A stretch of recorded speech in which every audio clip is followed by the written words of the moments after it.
Olá, pessoal. É um imenso prazer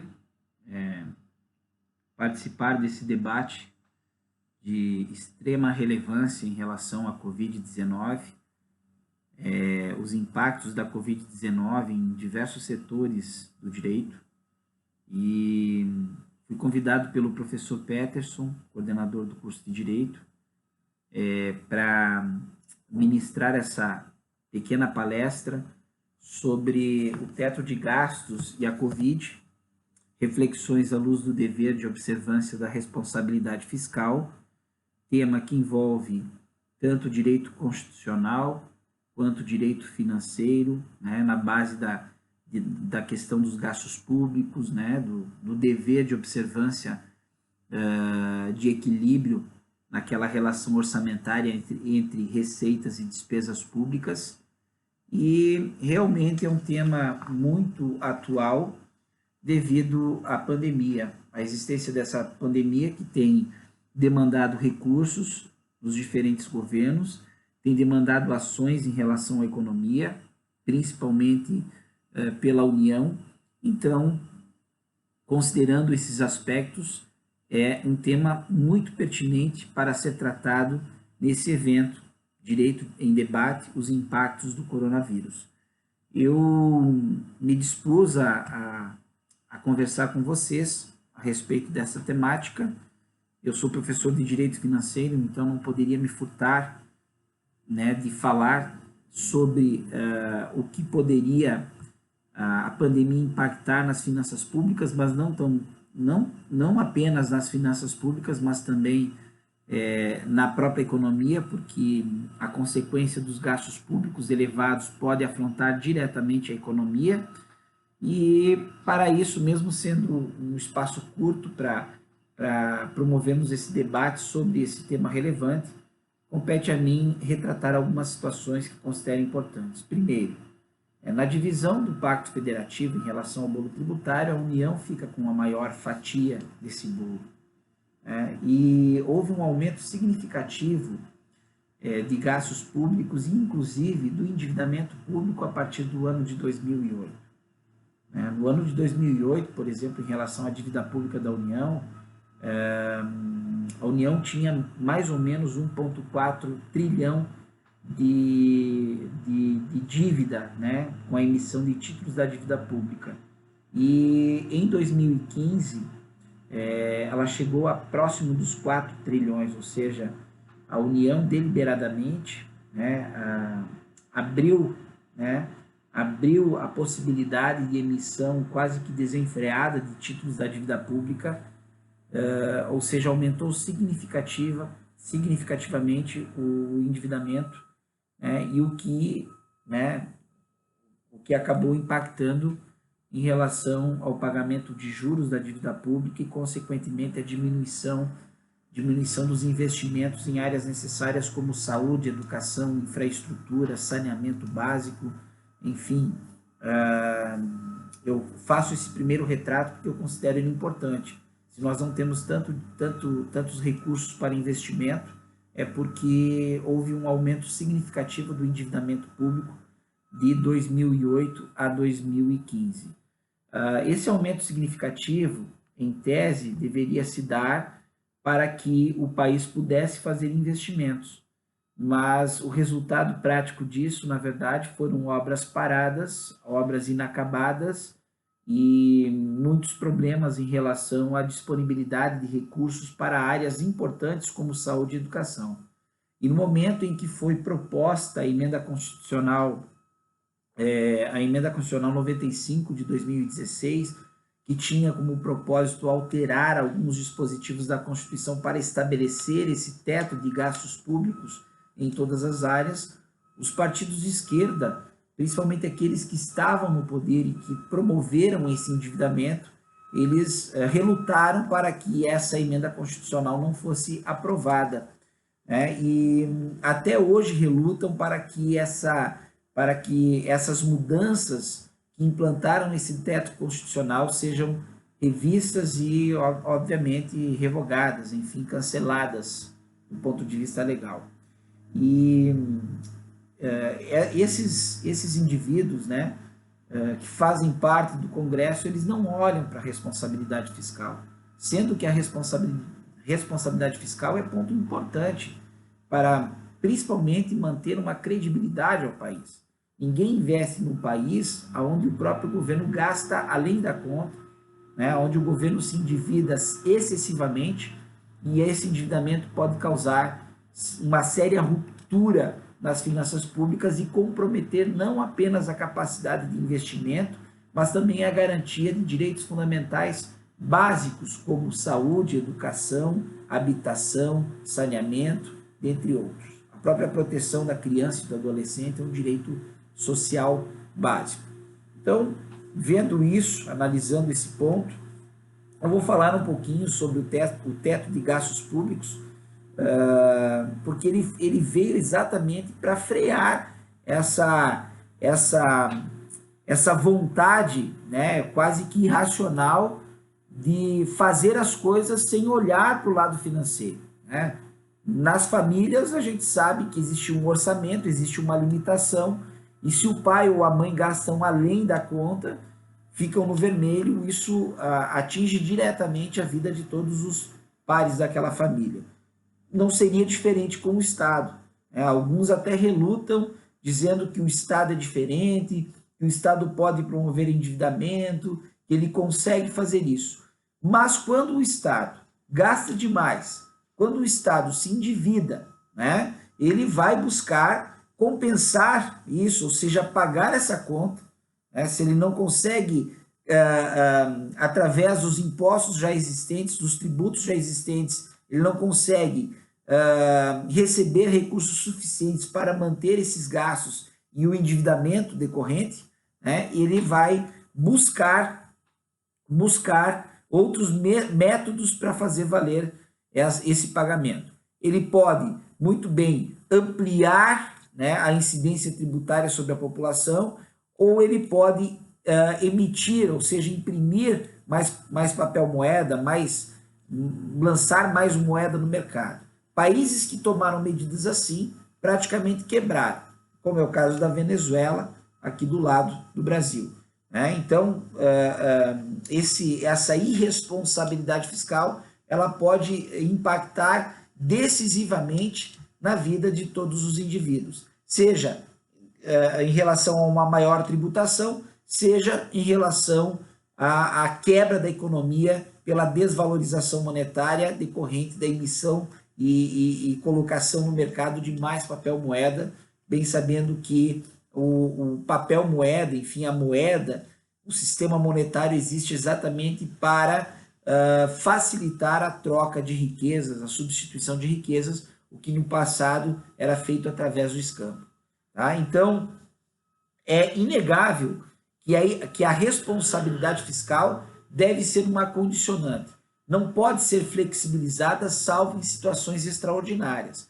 E o caso da Covid é uma situação extraordinária.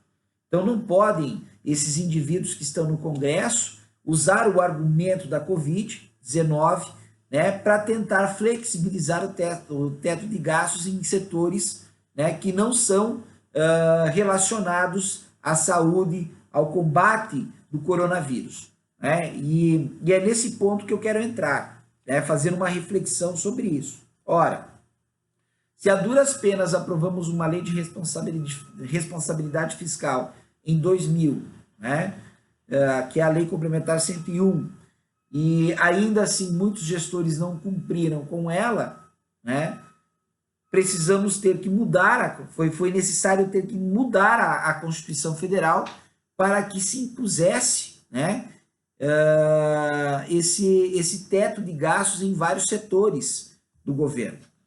E além disso, né, partindo-se dessa premissa, né, do teto de gastos, foi necessário também, e a gente está presenciando, uma série de reformas estruturais, né, como aconteceu em relação à Previdência.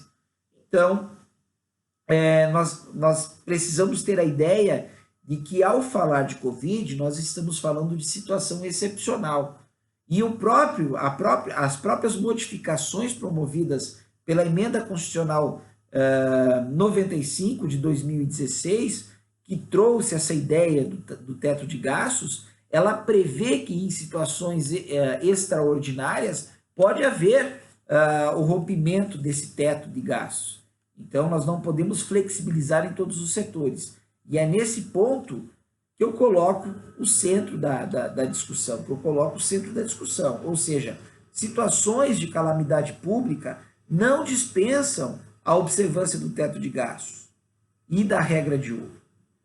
Situações excepcionais, como situações de emergência ou calamidade pública, devem ser olhadas, obviamente, de forma extraordinária, mas determinam com que o gestor público, aquele que ordena despesas, tome todos os cuidados e observe a lei de responsabilidade fiscal, certo? Para que não comprometa as finanças públicas e, consequentemente, tenha que cobrar dos cidadãos mais do que ainda cobra, certo?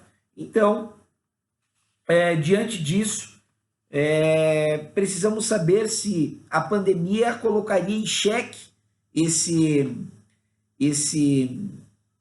teto de gastos, algo que foi conquistado com muito sacrifício, a aprovação dessa emenda constitucional foi conquistada a duras penas, depois de uma luta constante, para que fosse aprovada. Então, saber se a pandemia colocaria em xeque o teto constitucional de gastos. Olha, eu vejo que não coloca em xeque. Tá? O que está na Constituição está ali para ser cumprido. O que está na lei de responsabilidade fiscal também está ali para ser cumprido. Então, todo ordenador de despesas precisa contingenciar recursos de algumas áreas para destinar para proteção à vida. Precisa olhar mais para a saúde. E é isso que deve ser feito. Vamos novamente para a analogia da família. Se o pai precisa desembolsar gastos maiores com o tratamento de saúde de um filho, ele vai ter que diminuir despesas em outros setores. Então, o gestor público ele também precisa ver, porque o dinheiro é finito, o dinheiro público é finito. Como eu falei antes, ele só seria infinito se o governo desenfreadamente ficasse imprimindo papel moeda para pagar suas próprias despesas. Mas a médio ou longo prazo, isso poderia impactar significativamente em nossas vidas, porque aumentaria a inflação, a nossa moeda desvalorizaria significativamente. Daqui a pouco, para comprar 1 quilo de banana, a gente teria que ir com uma sacola de dinheiro no mercado. Nós já vivemos esse período de hiperinflação e isso não era bom, isso era terrível. A hiperinflação é boa só para quem especula, para o cidadão, para o trabalhador, para aquele que precisa estar na labuta dia após dia. A inflação corrói o seu poder aquisitivo. Então, o governo precisa ter essa responsabilidade, porque nós vamos vencer essa pandemia. Sem dúvida nenhuma, vamos vencer. Mas nós não podemos vencer ela do ponto de vista de saúde sem esquecer da questão das finanças públicas e sem esquecer da questão da economia, porque são coisas interligadas. Daqui a pouco a gente compromete as finanças públicas, os cofres públicos, e a consequência disso vai ser a diminuição de investimentos em outros setores. Então, por isso, volto a dizer, não pode o político, o congressista, enfim, aquele que está representando a população ter a irresponsabilidade de dizer que é preciso rever o teto de gastos, porque nós estamos em uma situação difícil, delicada, e a pandemia determina que a gente reveja isso. Por quê? Porque nós precisamos separar as coisas. Nós estamos falando de saúde. Saúde é apenas um dos setores do Estado, apenas um dos setores. Nós temos outros setores, temos educação, temos saneamento básico, temos infraestrutura.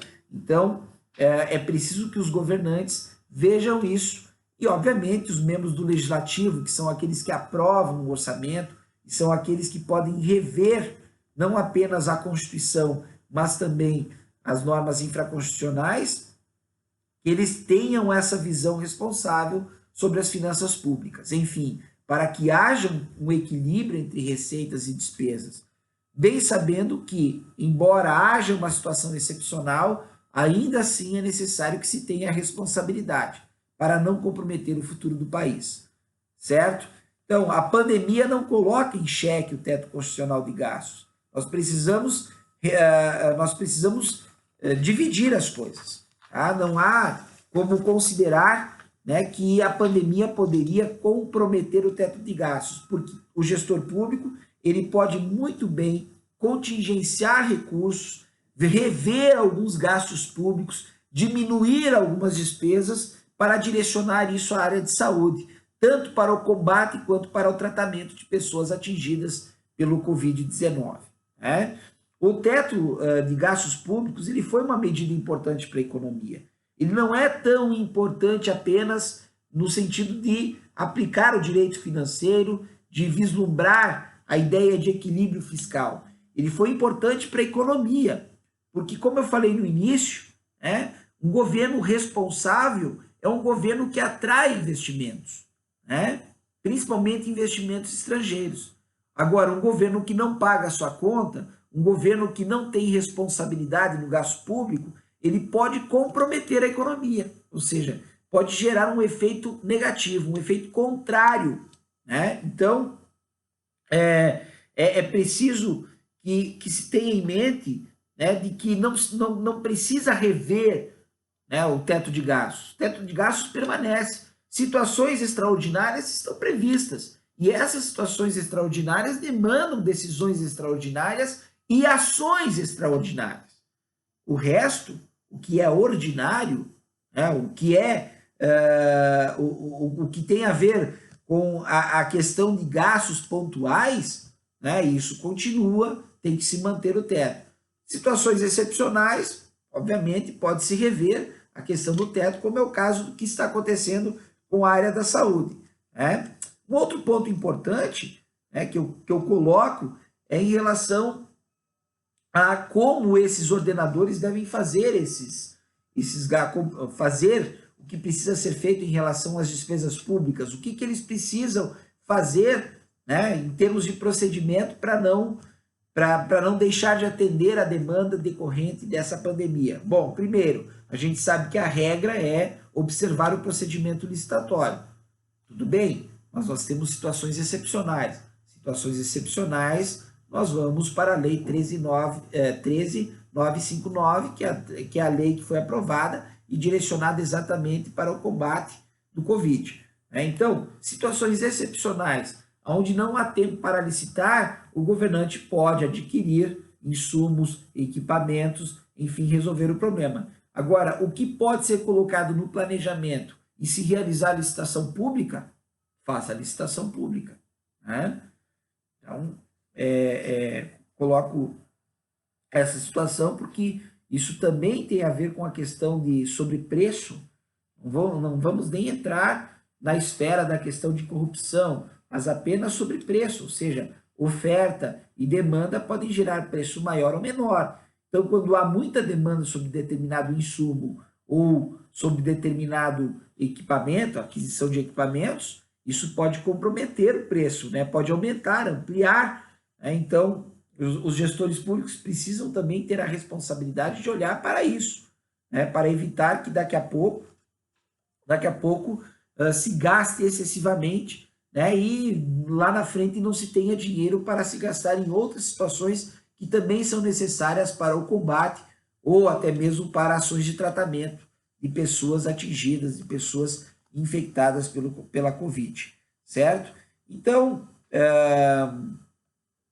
só para recapitular, entendo que o teto de gastos ele não pode ser comprometido por essas ações.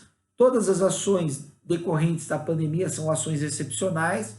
Compete ao gestor público, ao invés de romper o teto de gastos, ou aos legisladores rever a questão do teto de gastos, olhar para a responsabilidade fiscal e contingenciar recursos de outras áreas onde agora não é essencial aplicar recursos públicos para direcionar a saúde. Ou seja, vivemos tempos excepcionais, tempos excepcionais acabam requerendo ações excepcionais.